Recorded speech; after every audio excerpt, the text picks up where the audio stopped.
Map projections and coordinate systems. You know, this is an extremely important presentation. It's going to carry through your entire career in GIS.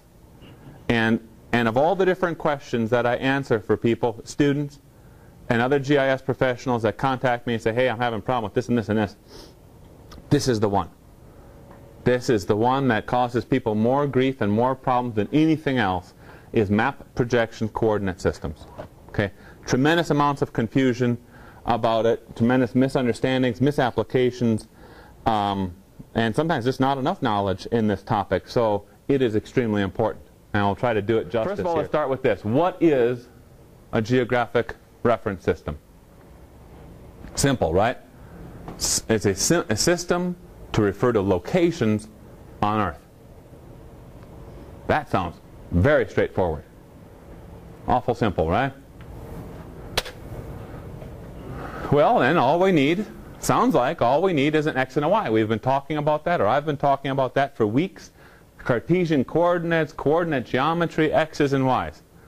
Boy, how is he going to stretch this out into an hour-and-a-half presentation when all we need is X's and Y's? Right? That's what you're thinking. I know it. However, when we work in 3 dimensions, now it gets a little bit more complicated. We need a 3rd dimension. We call that our Z, typically. We'll have an X and a Y, planar, and then we'll have a Z, which is our elevation.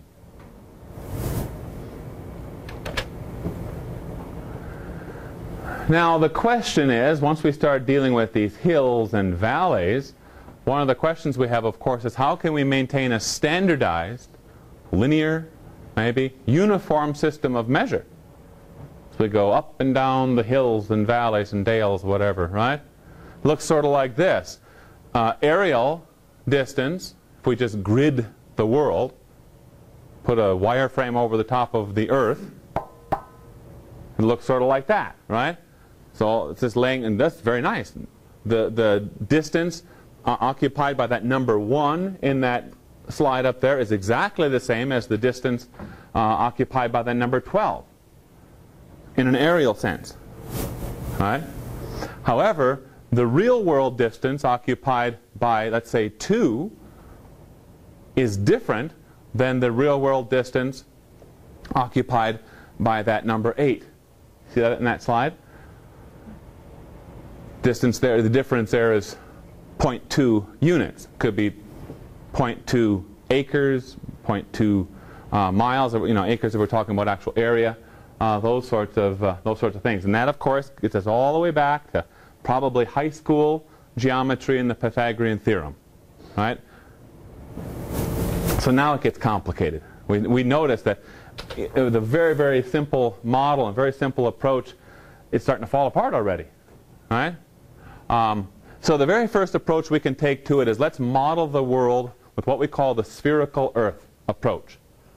Okay? We said, okay, just drawing out a grid, an aerial grid over the top of everything and calling it good, that's not going to work. Because you know what? The Earth is not flat. Lo and behold, right? I think that was learned like a long time ago.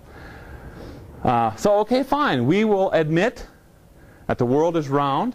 That's simple. We'll just conform to all this heresy, as some used to say, and we'll say, okay, it's a round world, and the globe is born, right? We got a globe here. That's a nice Earth model, right? Nice Earth model, nice and round, and we can draw our lines of latitude and longitude over the top of our globe, and it looks like it's going to work pretty well, maybe. You know what, though? A nice spherical Earth doesn't work very well. Okay, when we start actually modeling the entire globe and starting making measurements and trying to navigate, right? The seafarers from hundreds of years ago, hey, that doesn't work too well. There's errors, tremendous errors in a nice spherical Earth approach. So let's trash that model. Let's go on to the next model, call it Model 3. And it's called the oblate ellipsoid Earth model. That's an exaggeration, what you're seeing on the graphic there. The oblate ellipsoid is a shape that is slightly compressed at the poles, slightly exaggerated or expanded on at the equator. That shape is an oblate ellipsoid. And you know what? The oblate ellipsoid model is model 3 there, and our little walkthrough is still in use today. Very simple approach, really. The oblate ellipsoid model can be described by only 3 measurements. Only 3 measurements. We call it A, B, and F. A is our semi-major axis. Okay, it's 1/2 of the major axis. B is our semi-minor axis. It's 1/2 of the minor axis. And then F is our flattening, or our degree of flattening, which is F equals 1 minus B divided by A. When we put this together, then you can see here in this slide that our semi-major axis runs along the equator, or our major axis runs along the equator, and our minor axis runs through the poles. Okay? Once we put this together with 3 distinct parameters, an actual measurement for A, B, and F is just calculated, right, from A and B, then we have what's called a reference ellipsoid. And that reference ellipsoid is then used in what's called the first part of a geographic reference system. There's 3 parts you need to remember. The first part is the datum. And a given datum uses a reference ellipsoid. The realization of a datum requires more than just the reference ellipsoid, however. It requires 5 parameters. One is the initial point, our starting point, latitude, longitude. We're still dealing with a round world, a globe model, and that is our parameters 1 and 2. Essentially your x and y in lat long. We need the semi-major, semi-minor axes from that reference ellipsoid. That's parameters 3 and 4. And then we need an azimuth from the initial point. There's a typo in that slide there. The azimuth from the initial point to another reference point. And that's our 5th parameter. And that initial point and reference point is going to vary, of course, depending upon the actual datum that we are defining.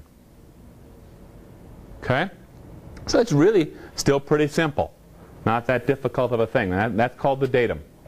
Datums that you should know: NAD 27, NAD 83, and WGS 84. NAD stands for North American Datum. 27 refers to 1927. Okay? So that datum was developed and accepted, put into use, let's say, first use in 1927. The reference ellipsoid for the NAD 27 datum is Clark's 1866. 1866 reference ellipsoid. Okay, just after the Civil War, folks. And NAD 27 is still in use today in some cases, some places. Okay? Then we have NAD 83, North American Datum 1983. Okay, you get the idea. It was standardized, we'll call it that, or put into use in 1983. It uses as its reference ellipsoid the GRS 80 reference ellipsoid, 1980. So it's a very much newer reference ellipsoid. But you know what? It's still fairly simple. It's still just 5 parameters: semi-major axis, semi-minor axis, degree of flattening. Pretty simplistic. It was, yeah, it's based on improved measurements of the Earth's surface and of the Earth itself. But it's still a fairly simple datum, fairly simple reference ellipsoid. The last one on the list is WGS 84. WGS 84 is the name of both the datum and the reference ellipsoid. The reference ellipsoid is also called WGS 84. It's from 1984. Okay, so measurements that were available and a standardized model that was developed in 1984. And how many folks have heard of WGS 84? Yeah. Where did you hear about it? Where do you hear about it a lot? Where have you heard of it referred to or used? GPS units. Yeah, yeah. You see, we'll deal with this in a week or so. Maybe it's right away next week. We talk about geospatial Yeah, when we talk about geospatial technology and GPS, we're going to deal with a lot of kind of the guts behind the GPS. There was a predecessor, a satellite-based system called SatNav that was put up, the predecessor of the Navstar system, which is GPS, what we call our GPS. That SatNav system failed because, one, it had too low of an orbit. Okay, so it kept getting pulled down into Earth and had to be readjusted all the time. But another reason why it failed is because WGS-84 wasn't perfected. The Earth model wasn't perfected, so it's impossible to get a real accurate location estimate on the ground if you don't have a good model to build it against.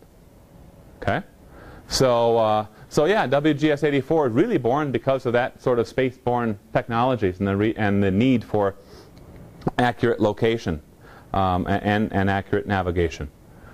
But don't think that any of these are the projection.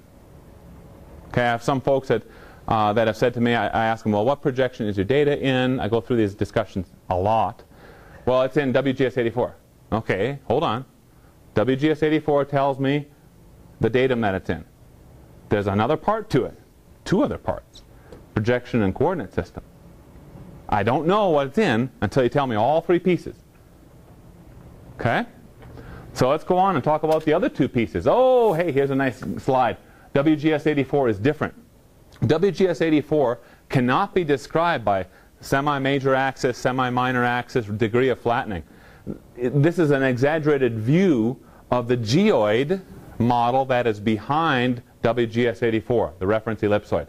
Okay, you'll see it looks kind of lumpy and bumpy, and of course it says exaggerated, but it's all based on Earth's gravitational fields, okay, and the true geometric center of the Earth itself. Okay, not of a globe model, but actually of the Earth itself. And there are some places on the Earth that sort of look sucked in, and some others that are kind of oblated outwards and stuff like that. And then the interesting thing about WGS-84 is there are essentially zones of application of WGS-84. So if you're working in Idaho and you're doing a transformation from WGS-84 into NAD-83 or NAD-27, you have to apply the correct transformation to that to make those the x's and y's, your coordinate systems, convert properly. If you don't, we did some neat experiments on this. If you actually choose the wrong datum transformation methodology, you can take GPS data, let's say, that's accurate to sub-meter and introduce 6 meters of error into it.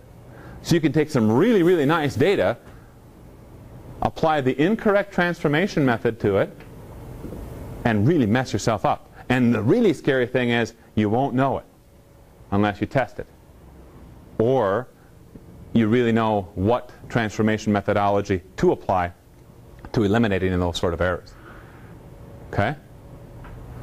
So WGS-84 is different. It's a different cat. We've got to deal with it differently. But it's not difficult, and you'll learn about how to deal with it in class and in the exercise this week. So in GIS, we apply a datum to our raster and vector data as part of the definition process. We define what ARC calls we define the projection. But we know, as GISers, that we're doing more than defining the projection. Okay? Changing datums, as I already alluded to, is called a transformation. And that little slide, the graphic on the slide there, shows what's happening when we do a datum transformation, when we perform a datum transformation. You have your original datum shown there in the dashed lines, right here. And then you have the target datum, this is what we're changing it to, shown in the solid lines. And look at all the changes